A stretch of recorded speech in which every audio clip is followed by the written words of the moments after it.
रहा है। एक दिन वो आएगा कि बुजुर्ग लोग बैठे हैं, उनसे पूछो नींद आती है तो बोले 2 3 4 घंटे, 3 घंटे 2.5 घंटे नींद आती है और फिर नींद खुल जाती है, देखते रहते हैं।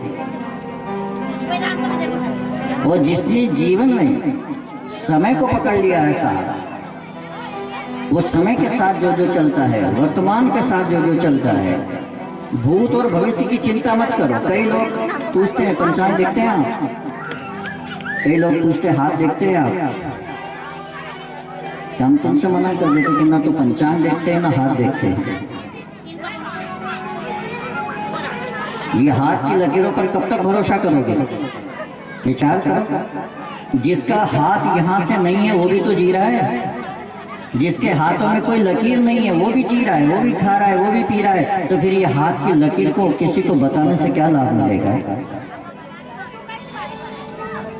जीवन में ध्यान रखना, वर्तमान समय को पकड़ करके रखो। भूत की चिंता मत करो, कैसा बीत गया, होती है सबसे गलती होती है, हो गई, लेकिन मेरा वर्तमान कैसा है?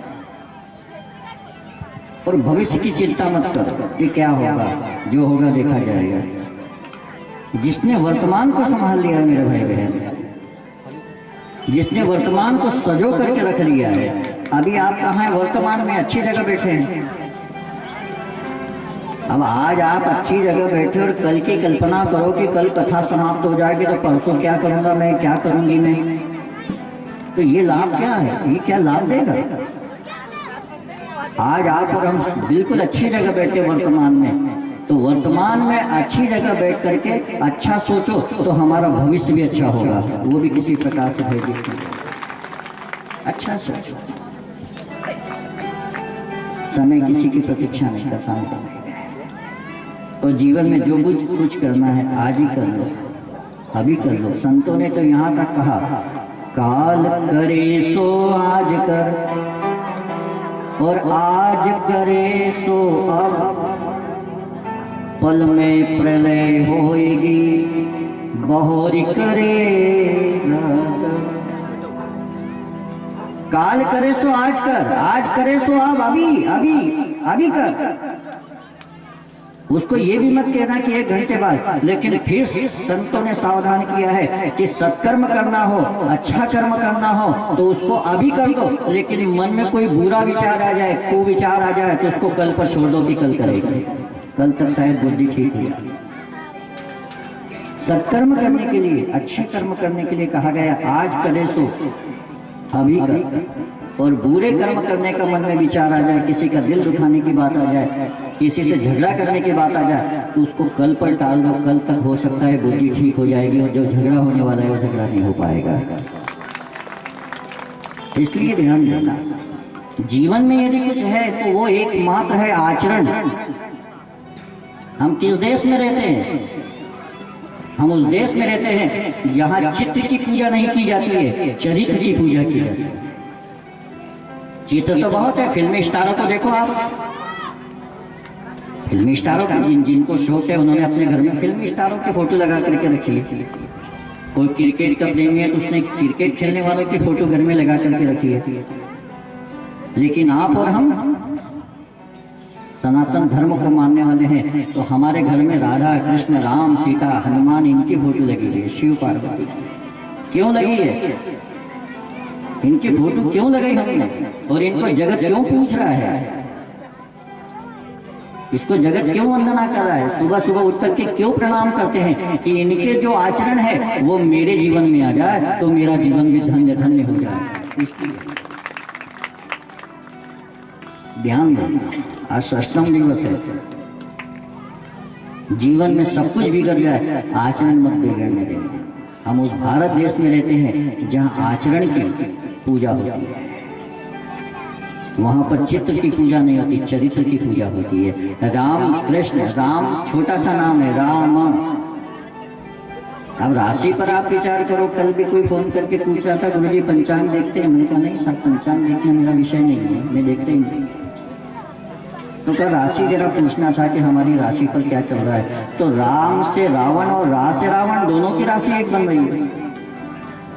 अब जो दशा राम पर थी वही दशा रावण पर थी, है ना? दोनों की राशि एक। रा कृष्ण और कंस, दोनों की एक राशि बनती है। लेकिन राम का छोटा सा नाम और रावण 3 अक्षर का नाम, और जिस ओर से देखो आप, राम से बड़े रावण था। रावण धन में भी, बल में भी, परिवार में भी, सब में बड़ा था। जात पात में देखो तो राम क्षत्रिय था, लेकिन रावण तो ब्राह्मण का बालक था, बेटा था। राम के पास तो अयोध्या नगरी थी, लेकिन रावण के पास तो सोने की लंका थी, पुष्पक विमान था। देवता लोग हाथ जोड़ करके खड़े रहते। अरे देवताओं की छोड़ो, मृत्यु हाथ जोड़ करके खड़ी रहती। राम ने तो शिव का केवल पूजन किया है, पुष्प चढ़ाए हैं, कभी कमल के, कभी गुलाब के। लेकिन रावण ने, आप और हम शंकर भगवान को पूजन करते समय, राम कृष्ण को पूजन करते समय पुष्प चढ़ाते हैं, लेकिन रावण ने तो एक एक बार में एक एक शीश चढ़ा दिया है। उससे बड़ा कोई भक्त? जिस ओर से देखो, राम के तो 4 भाई, छोटा सा परिवार, लेकिन रावण का देखो तो कितना बड़ा। 1 लाख नाती, 1.25 लाख पोती, ता रावण कर दिया न बाती। कितना बड़ा परिवार, 1 लाख नाती थे, फिर उनके पोती 1.25 लाख, इतना बड़ा परिवार। तांडव स्तोत्र को लिखने वाला, शंकर की जब पूजा करते हैं ना आप, तो हम तो ओम नमः शिवाय, ओम नमः शिवाय करते हैं, लेकिन रावण जब पूजा करने के लिए बैठता था तब एक स्तुति नई निर्मित कर देता था, नया बना देता था। सब कुछ था। सीता जी को भी लेकर के गया तो बड़ी अदब के साथ लेकर के गया। अब कई बुजुर्ग को पूछते हैं कि सीता जी को क्यों ले गया, लेकिन ले गया वहां तक ठीक, लेकिन इसने अदब के साथ अशोक वृक्ष के नीचे बिठाया था और सीता से कभी अकेले में नहीं मिला था। जब भी सीता से मिलने के लिए गया, अपनी पत्नी मंदोदरी को साथ में लेकर के गया है। उसने स्पष्ट कर दिया, तामस दे, इस तामस देह से, इस तामसी प्रवृत्ति से, इस तामसी विचारधारा से भजन नहीं कर पाऊंगा, और यदि मैं भजन नहीं कर पाऊंगा तो मेरा उद्धार कैसा होगा? मेरा उद्धार छोड़ो, मेरे वंश का उद्धार कैसा होगा? तो मैं सीता रूपी भक्ति को ले जाऊं तो राम रूपी भगवान मेरी लंका में आए और हम सबका उद्धार कर। इसलिए वो सीता रूपी भक्ति को लेकर के गया था। साहब, कोई पति है आज इतना ताकतवर कि अपनी पत्नी को साथ में ले जाकर के गर्लफ्रेंड से बात कर ले? है कोई? लेकिन वो जब भी जाता था मंदोदरी को साथ में लेकर के जाता था, और मंदोदरी से कहता था कि मंदोदरी तू भी पतिव्रता नारी है और एक ये भी पतिव्रता नारी है, ले आज मैं तेरे सामने इसको सोने की लंका कि मेरी अर्धांगिनी बनाऊंगा, तुझसे भी ऊपर आसन लूंगा, देख इसका मन मेरी ओर रिश्ता है या नहीं। और जब जब मंदोदरी को लेकर के गया, मंदोदरी, एक समय तो हुआ है कि रावण ने अपनी मयान से तलवार खींच ली, चंद्रहास, और तलवार से मारने के लिए दौड़ा तो मंदोदरी ने हाथ पकड़ लिया, क्या कर रहे हो ना, ये सीता को आपने बिठाया है ना, मारने के लिए नहीं बिठाया है। उसके हाथ में एक तिनका है, यदि वो तिनके को छोड़ देगी और आपकी वो दृष्टि डाल दी ना, तो अभी यहीं जल करके राख हो जाओगे। रणधरी ओट कहत वैदेही, सुमरी अवधपति परम सने। जब रावण बहुत सारी बातें कर रहा था ना, तो सीता जी ने हाथ में तिनका ले लिया और तिनके को हाथ में रख करके कहता है कि अरे रावण, अपने मुंह से अपनी प्रशंसा कर रहा है, और तुझ में इतना बल था तो जिस समय मेरा पति मेरे आश्रम पर था, मेरी कुटिया में था, उस समय तू आता और मेरे पति के सामने यदि हरण करके लाता और मेरी पति रक्षा नहीं कर पाते, तो मैं जरूर विचार करके तेरे साथ विवाह करने के लिए, तेरे साथ रहने के लिए। लेकिन निर्लज्ज, रामायण खोल करके देखना तो श्री सीता जी ने कहा कि अरे निर्लज्ज, तू तो कुत्ते की भांति आया है। वहां स्वान का उपमा दी गई है कि तू कुत्ते की भांति आया और छुप करके आया। मेरा पति वन में गया, लक्ष्मण लक्ष्मण कोई पुकार रहा था, उसकी रक्षा करने के लिए गया, और उस समय तू आया भी तो साधु का वेश बना करके आया, और यहाँ लंका में मंदोदरी के सामने अपनी प्रशंसा कर रहा है तुझ में सामर्थ। उस समय आता जब मेरा राघव मेरी कुटिया में मेरा पति होता और मेरे पति के सामने तू मुझे लेकर के आता, तो मैं विचार करती। विचार करना मेरे भाई गए। इसलिए रावण सब ओर से बड़ा था, लेकिन उसका आचरण अच्छा नहीं था, इसलिए उसके मंदिर नहीं बने, इसलिए उसकी पूजा नहीं की जाती है, इसलिए उसकी फोटो नहीं लगाई जाती। और राम सब और से छोटे थे, लेकिन आचरण ऐसा था कि किसी पतिव्रता नारी को देखते थे तो वो मन ही मन प्रणाम कर देते। तो हमारे भारत देश की वैदिक सनातन परंपरा को तो देखो, कितनी सुजल और कितनी सजल है। कहाँ तो स्वर्ग की अप्सरा और कहा महाभारत का अर्जुन, लेकिन वो अर्जुन को देख करके, उसके शरीर को देख करके, उसके खोज और तेज को देख करके उस पर मोहित हो गई। और अर्जुन के पास आती है स्वर्ग की अप्सरा और कहती है कि मेरा मन आपने हर लिया है, मैं आपको पति के रूप में पसंद करती हूँ, देखना चाहती हूँ, मुझे अपनी अर्धांगिनी बना दो, मुझे अपनी पति बना दो, पत्नी बना दो। तो श्री अर्जुन ने पूछा महाभारत में कि देवी ये तो बताओ कि मुझे पति बना करके करोगी क्या? तो कहा मुझे सुख चाहिए। तो कहा मुझे पति बनाने से क्या लाभ है और क्या चाहिए तुम्हें? तो कहा तुम मेरे पति बन गए ना, स्वर्ग की अप्सरा है, वो कह रही है कि तुम मेरे पति बन गए ना तो तुम्हारे जैसे ही एक धुरंधर मेरी कोख से जन्म लेगा बेटा, और वो मेरे वंश को, मेरे परिवार को आगे चलाएगा। मैं तुम्हारे ही समान प्रतापी बेटा पैदा करना चाहती हूँ, जन्म देना चाहती हूँ। तो अर्जुन ने कहा देवी इतनी सी बात के लिए मुझसे विवाह करोगे? तुमको मेरे जैसा बेटा चाहिए नहीं? कहा? तो कहा आंख बनकर। कहा क्यों? बोले आंख तो बनकर। और वो उर्वशी जो अर्जुन के ऊपर मोहित हो गई थी, जैसे अर्जुन ने कहा आंख बनकर, और जैसे ही उस अप्सरा ने आंख बंद की तो हमारे अर्जुन उसकी गोद में जाकर के बैठ गए और कहा माँ आंख खोल। और जैसे उस अप्सरा ने आंख खोला तो कहा क्या हुआ? कहा कब विवाह होगा, कब बेटा होगा, शायद बेटी हो जाए। इतनी प्रतीक्षा क्यों कर रही है? यदि मैं तुझे इतना प्रेम पूर्वक दिख रहा हूँ, इतना अच्छा लग रहा हूँ, तो सुन मैं ही तेरा बेटा बन जाता हूँ, ले मुझसे जो कुछ चाहिए तू ले। हम वो लोग हैं, हम उस परंपरा के लोग हैं कि किसी सौभाग्यवती स्त्री को देखते हैं तो मन में विचार करते हैं कि कोई और नहीं, ये तो मेरी स्वयं महालक्ष्मी है। इसलिए कथा को सुनकर के जीवन में ध्यान देना मेरे भाई। आज आचरण की जरूरत है, हमारा आचरण बिगड़ गया। तो जिनका आचरण बिगड़ जाता है, रावण के पास सब कुछ था, बड़ा ज्ञानी था, भक्ति करता था, भजन करता था, देवता लोग आकर के मस्तक झुकाते थे, लेकिन आचरण नहीं था।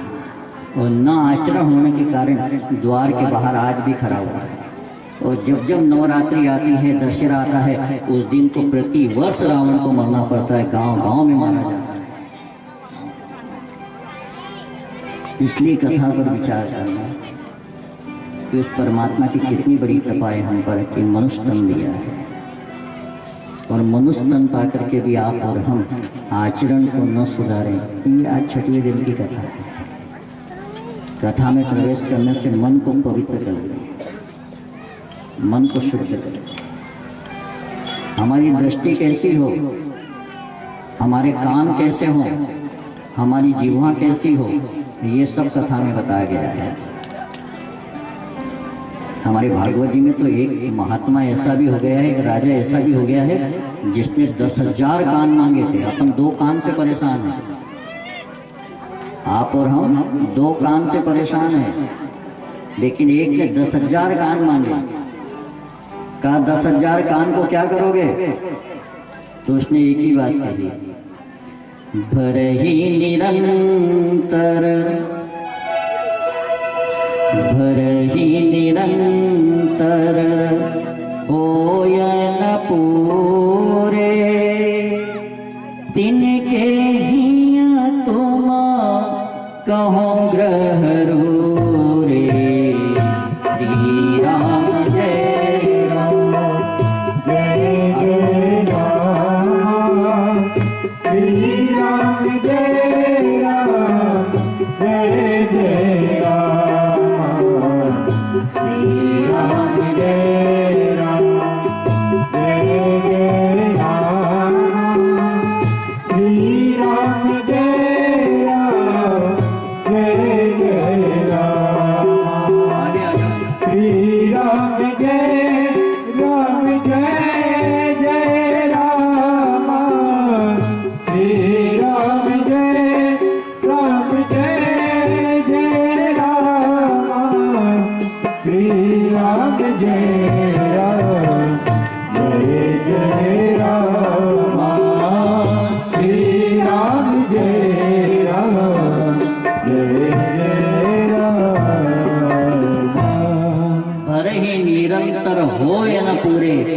मिलके ही तुम कहूँ ग्रह दूरे।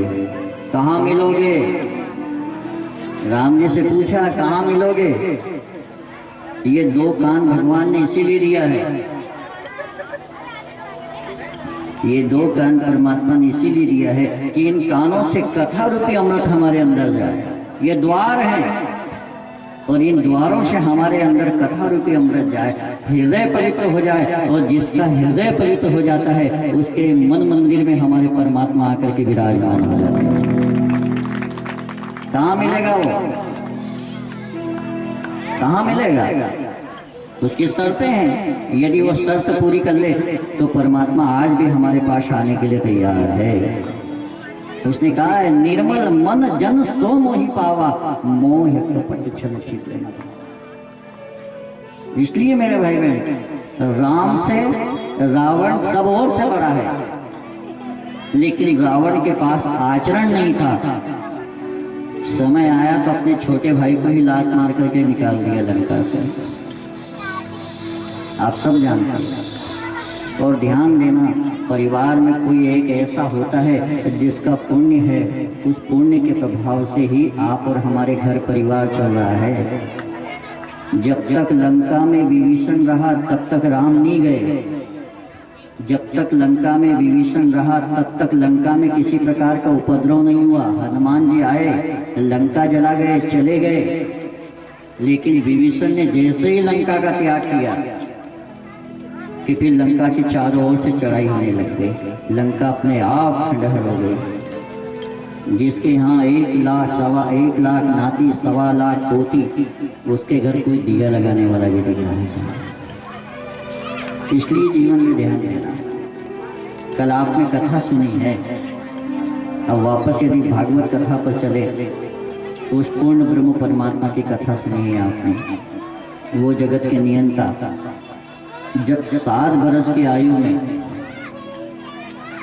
सबसे छोटी उंगली के ऊपर बाएं हाथ की उसने गिरिराज को धारण किया ना, तो वो ब्रजमंडल की गोपियों के मन में विचार आने लग गया कि ये कोई साधारण नहीं है। अब इससे एक हो जाए, इससे नाता जुड़ जाए। और उन गोपियों ने मन ही मन कृष्ण को अपना पति मान लिया और कृष्ण से अपना नाता जोड़ने लगे। कभी कभी किसी की वाणी में इतना प्रभाव रहता है कि मन को जीत लेता है, लेकिन वाणी के प्रभाव में कभी आना नहीं चाहिए। पहले उस वाणी को समझ करके, ठाकुर जी की उन लीलाओं को देख करके गोपियों ने मन बनाया, तो कहा हम प्रभावित तो हो गई हैं, इसको अपना पति भी बनाना चाहती है, तो पहले किसकी पूजा करें?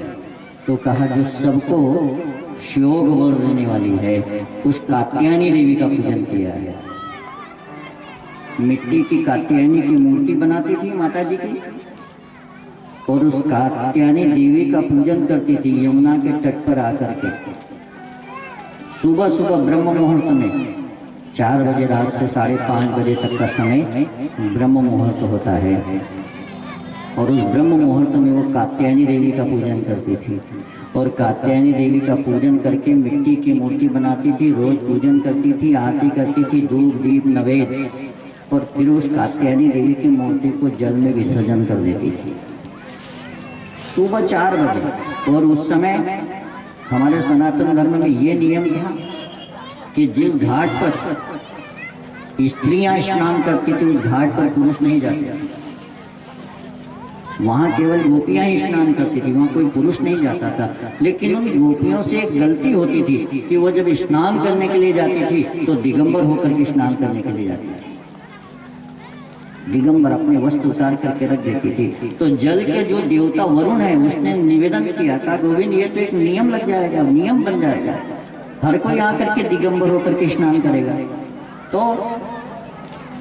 तो उस जगत के नियंता उस पूर्ण ब्रह्म परमात्मा ने उनको समझाने के लिए, अब भागवत की कथा ऐसी है, आप समझ गए कि आगे कथा क्या आएगा। और हर जगह कथा यही होती भी है और लिखी भी हुई है। गुरु क्यों बनाया जाता है? गुरु करने की जरूरत क्यों पड़ती है?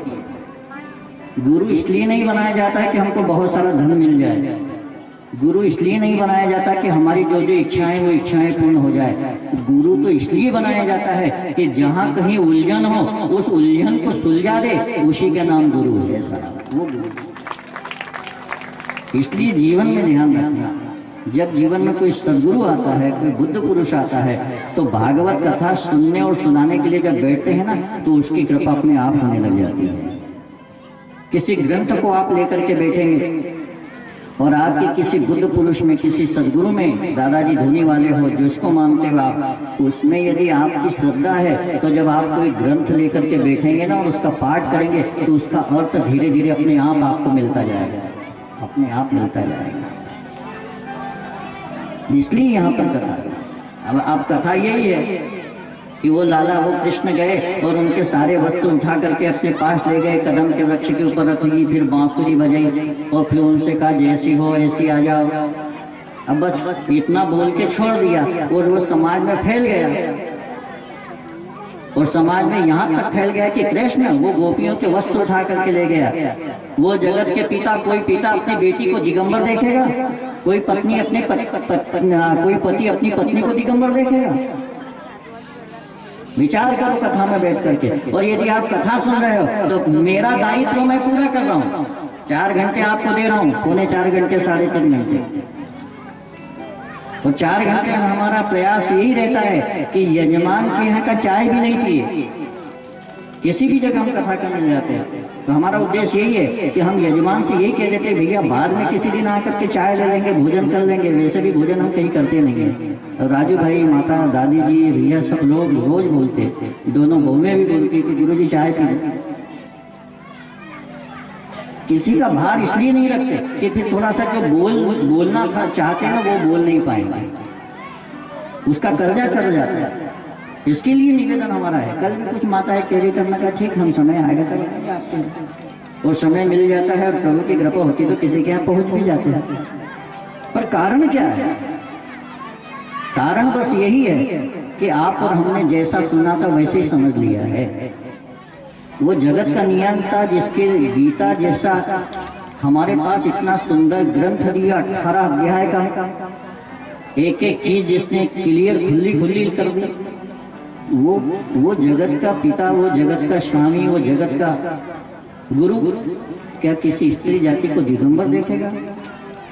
इसलिए आपका दायित्व बनता है कि यदि आप कथा सुन रहे हो और आपके सामने कोई प्रश्न करे कि कृष्ण ने सारी गोपियों के वस्त्र उठा करके ले गया था, तो उसकी बात का वहीं खंडन कर दो, वहीं खत्म कर दो कि हमारे कृष्ण जिसकी हम कथा सुनते हैं कभी किसी स्त्री के वस्त्र उठा करके गए ही नहीं, किसी गोपी के वस्त्र उठा करके गए ही नहीं। वो तो वासनाओं का पर्दा उठाने के लिए गया था, वासना का पर्दा उठाने के लिए।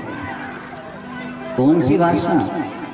अभी आप और हम बैठे हैं, आप सबको पता है कि इधर महिला समाज है, स्त्री समाज है, और उधर पुरुष समाज है। जब तक ये वासना रूपी पर्दा हटेगा नहीं, तब तक भागवत की कथा समझ में नहीं आती है।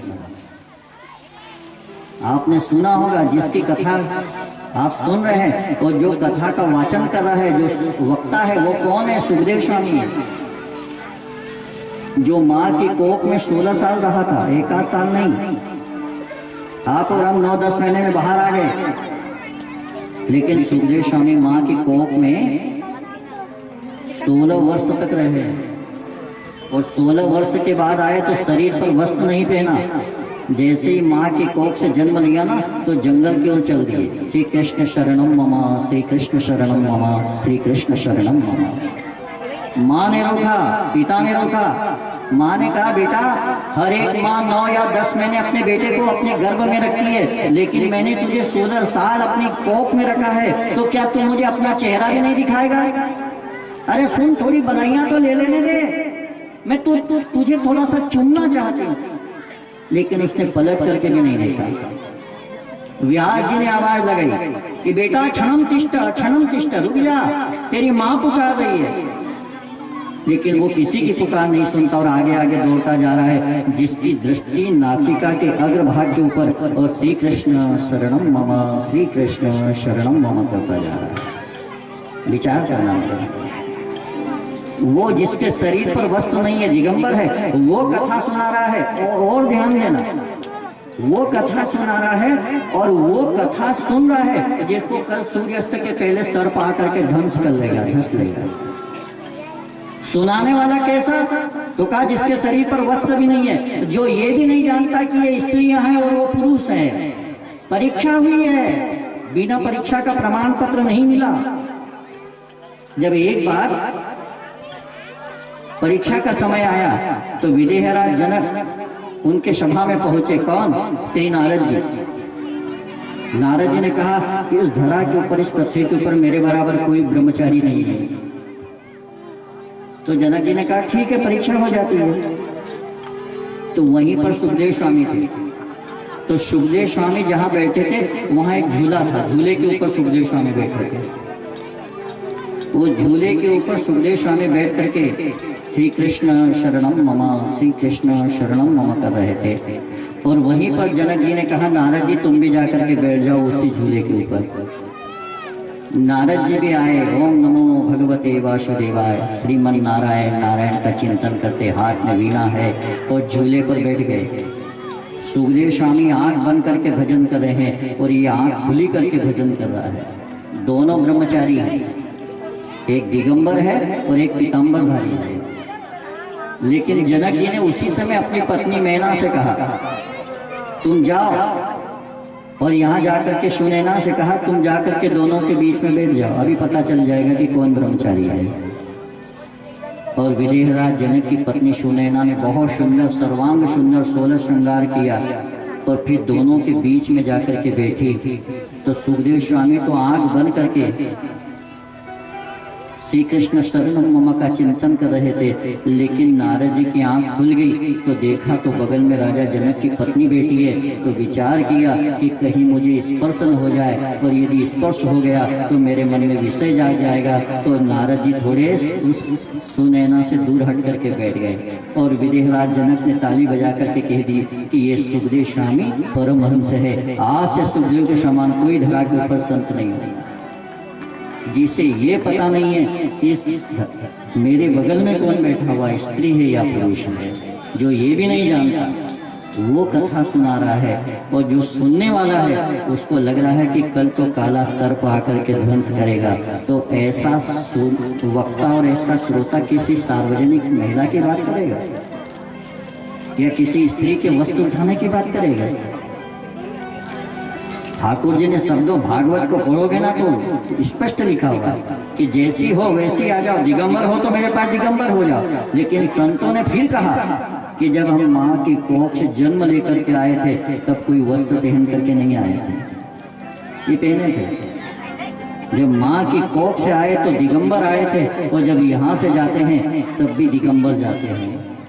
और यदि रास लीला में आना है, तुम्हें रास का आनंद लेना है, तो विषय को छोड़ना होगा। जब तक विषय है तब तक रस नहीं है, और जब रस आ गया तो अपने आप विष अपने आप दूर हो जाता है। कई लोग यश के पीछे भागते हैं, कई लोग यश के पीछे भागते हैं। यश के पीछे मत भागो, यश तो साल 2 साल 4 साल के बाद अपने आप खत्म हो जाएगा। लेकिन जिसने रस को पकड़ लिया है उसके पीछे यश भागता है साहब, रस। और वो भी रस कौन सा? साधारण नहीं है। संतों ने कहा है निगम कल्प तरोर गलितम फलम शुक मुखात अमृत दविशयम पिबत भागवतम रसमालाय मुहुरहो रसिका।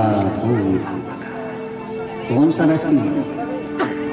आज तो सुबह से उठो कि बिना चाय के काम ही नहीं चलता।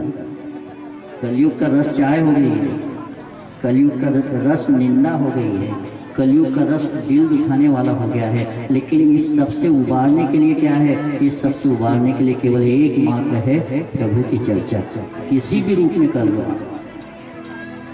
किसी भी रूप में करो। कई बहनें आप में से एकादशी के दिन सुंदरकांड का पाठ करती है, कीर्तन करती है, रामायण जो जो करें आप 15 दिन के अंदर 1-8 घंटा बैठ जाएगा। आज आए हमारे यहाँ बखार से, हमारे मित्र हैं, इनको मामा जी भी कहते हैं। इनका काम ही है साहब, घर में बहू बेटे सब व्यवस्था है। अब उन्होंने धीरे से कथा को सुन करके इतना ठाकुर से प्रेम कर लिया कि कहीं भी हो, पैर में भी थोड़ी सी तकलीफ है तो फिर भी कहीं भी हो तो कथा में भी आ जाते हैं। किसी की भी कथा हो पता लगना चाहिए, चले जाते हैं। और जहाँ कीर्तन हो भजन हो पता लगा कि पहुँच जाते हैं। तो जीवन में ध्यान रखना, अभी वर्तमान को सुधार लो, भविष्य की चिंता मत करो। भविष्य हमारे हाथ का धरोहर नहीं है, वो परमात्मा हमारा क्या देखता है, वर्तमान। यदि वर्तमान हमने सुधार लिया, अभी सुधर गया, तो कल अपने आप सुधरा हुआ आएगा, चिंता मत करना, कभी बिगड़ने वाला। और जिसने आज को बिगाड़ लिया है और कल सुधारने जाता है कि कल सुधार लूंगा, कल को सुधार लूं, उसका कल कभी नहीं सुधरता, हमेशा बिगड़ता ही है। तो कहाँ बैठे हैं आप? तो कहा हम सत्संग में बैठे हैं। किसकी कथा में बैठे हैं? तो कहा कृष्ण की कथा में बैठे हैं। किस चरित्र को सुन रहे हैं? तो कहा हम उस चरित्र को सुन रहे हैं जिसको महाराज कहा गया है, रास कहा गया है। तो रास के लिए तो सब कुछ है, अलग अलग रस है, सबके रस अलग अलग है। अब अपन किसी को दोष क्यों दे? अब मुझे चाय का शौक है तो मुझे चाय पीना है, आपको दूध का शौक है आप दूध पियो, किसी को वो पीने का शौक है वो पी रहा है, सबका रस अलग अलग है। किसी को फिल्म देखने में रस आता है, कोई टीवी के सामने बैठ जाए तो 3 घंटे नहीं हिले। और भागवत जी में ऐसा व्यक्ति आकर के बैठे तो कभी लंबा पांव करे तो कभी ऊंचा पांव करे तो कभी इधर देखे तो कभी उधर देखे, क्योंकि उसका रस यहाँ नहीं है, उसका रस टीवी में है, फिल्म में है, पिक्चर में है, धारावाहिक में है। अब ऐसा व्यक्ति किसी के कहने में आ भी जाए कि चल चल जरा चल, गणेश तले में कथा हो रही है, वो राजू भाई और दादी ने कथा कर रही है और वो अच्छे कथा वाले भी हैं, चल जरा नहीं चलेंगे। और बेचारी मन मान, बेचारी शब्द नहीं जो भी हो, वो आ गई। और अब उसको रस यहाँ कब आएगा? उसको रस तो आना चाहिए ना। ओंकारेश्वर में हमारे छोटे भैया के साड़ू भाई रहते थे और वो थाने में थे, 2 स्टार 2 स्टार। अब योग से ओंकारेश्वर मेरा जाना ना बहुत लगा रहता है। अब तो सिमरोल चले गए, सिमरोल थाने में, लेकिन अभी 4-5 साल पहले ओंकारेश्वर में थे। तो मेरी कथा थी और वो मिलने आए शाम को, तो ऐसी चर्चा हुई तो उन्होंने कहा कि आज मैं कथा में आने वाला था पर नहीं आ पाया। मैंने पूछा क्यों नहीं आ पाया? तो कहा वो मार्कंडे आश्रम के नीचे नागर जी घाट देखा होगा आप सब, नागर जी घाट पर कुछ मछली मारने वाले आ गए थे और हमको खबर मिली ओंकारेश्वर क्षेत्र में मछली नहीं मारने देते, मछली नहीं पकड़ने देते। तो कहा हमें खबर लगी तो हम पहुंचे वहाँ, और जब वहाँ पहुंचे तो हमको देखा तो भाग गए वो। और वो 1-2 जो नाव वाले थे उनसे हमने थोड़ी सी कड़क भाव में पूछताछ की तो उन्होंने नाम बता दिया। और जब नाम बता दिया तो फिर हमने उनको शाम को घर से उठाया, पुलिस का काम है, उन्होंने घर से उठा करके ले आया कि आज के बाद मछली नहीं मारोगे आप नर्मदा के घाट पर। उन्होंने कहा साहब करे कि हम पेट कैसे भरेंगे? तो जहाँ पर चर्चा हो रही थी वो मार्कंडे घाट के महात्मा जी भी वहीं पर थे, स्वामी जी।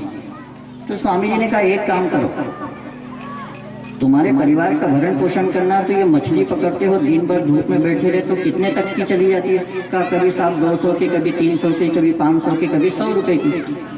तो कहा चलो हम तुमको 200 रुपये रोज देंगे, दोनों समय भोजन भी कराएंगे, 2 समय चाय भी देंगे और शाम को 200 रुपये नगद दे देंगे, हमारे यहाँ काम करोगे? तब वो पुलिस वाले खड़े होकर मना करे। मैंने कहा ठीक है हम करेंगे। तो कहा काम क्या करना है? कहा कुछ नहीं है, मार्कंडे आश्रम में आज भी 24 घंटे संकीर्तन होता है, श्री राम जय राम जय जय राम ओम नमः शिवाय। तो कहा आप यहाँ बैठो, झांझ ले लो, मजीरा ले लो, कुछ भी ले लो, ओम नमः शिवाय का याद करो। तुमको 2 बजे 2:45 बजे चाय मिल जाएगी, सुबह 11 बजे भोजन मिलेगा, शाम को भी भोजन मिलेगा, पानी भी पीना। और सतत नहीं बैठना, 2 घंटे बैठना, 1 घंटे आराम करना, दूसरा आएगा वो फिर बैठेगा।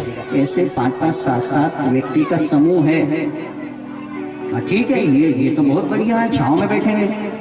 पहले दिन आया बड़े शौक से भजन किया, दूसरे दिन आया आधे दिन बैठा और तीसरे दिन गायब। और जब तीसरे दिन नहीं आया तो स्वामी जी ने फोन लगाया कि आज वो नहीं आया। सुबह चेहरा बताने आया था, उसके बाद नहीं आया। तो वो पुलिस 2-4 गई और उसको ढूंढा कि कहाँ है। तो वो ओंकारेश्वर का नागर घाट छोड़ करके और नीचे उतर गया था और हाथ में वही चीप लेकर के मछली मारने के लिए बैठा था भर धूप में। उसको घेरा बंधा करके पकड़ा और फिर उससे पूछा कि क्यों रे, छांव में बैठ करके भगवान की शरण में भोजन मिल रहा है, दोनों समय 2 बार चाय मिल रही, 200 रुपये नगद दे रहे हैं और मेहनत जी ने कह दिया कि 150 कम पड़ेंगे तो मैं दे दूंगा, फिर तू उठ करके क्यों आया वहां से? क्या तकलीफ थी तू हमको बता था? का साहब चाहे कुछ भी कर लो पर भजन मुझसे नहीं होगा, मैं वहां नहीं बैठू, मैं तो यहीं बैठूंगा जहां मुझे बैठना। विचार करना, उसकी रुचि नहीं है, और जिसकी रुचि नहीं है, जिसको रस यहाँ नहीं आता, वो आ भी जाए तो उसको रस नहीं आता। ये ध्यान देना चाहिए। नहीं तो यहाँ से जहाँ मैं रहता हूँ ना, कल परसों मैंने आपसे निवेदन किया कि गांव में रहते हैं, अभी 3 साल से खंडवा आ गए हैं, परिवार तो 30 साल से है। उसी गांव से मेरे पड़ोसी हैं, बखार, यहाँ से खार बखार 35 किलोमीटर है। वहाँ से मोटरसाइकिल पे आना, फिर सुनना, फिर जाना। क्या कथा सुनी हुई नहीं मेरी कथा कई बार सुनी, और मेरी कथा उन्होंने करवाई भी अपने घर, और फिर भी आना। ठीक है, ये रस है, ये रस नहीं रोक पाएगा। जिसको जिस भाव का रस लग गया उसको वो उधर ही खींच के ले जाएगा। और ध्यान देना, हमारा मन संसार में कब तक लगा हुआ है, कब तक रमा हुआ है, जब तक उस विष से हम निकलेंगे नहीं, उस रस से निकलेंगे नहीं। भगवान का रस कब आगे आएगा? जब हमारा प्रेम उसमें बढ़ जाएगा। इसलिए ध्यान देना, संतों ने कहा है, मेरी लगी रे श्याम संग प्रीत, दुनिया क्या जाने। भाव के साथ पीछे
उठो, आज के दिन कल तो टाइम नहीं मिलेगा, समय नहीं मिलेगा राजू भाई, कल समय नहीं मिलेगा।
दुनिया जाने लगी श्याम सतमी दुनिया जाने मुझे मिल गया मन का दुनिया जाने मुझे मिल गया मन का दुनिया जाने दुनिया जाने दुनिया जाने दुनिया जाने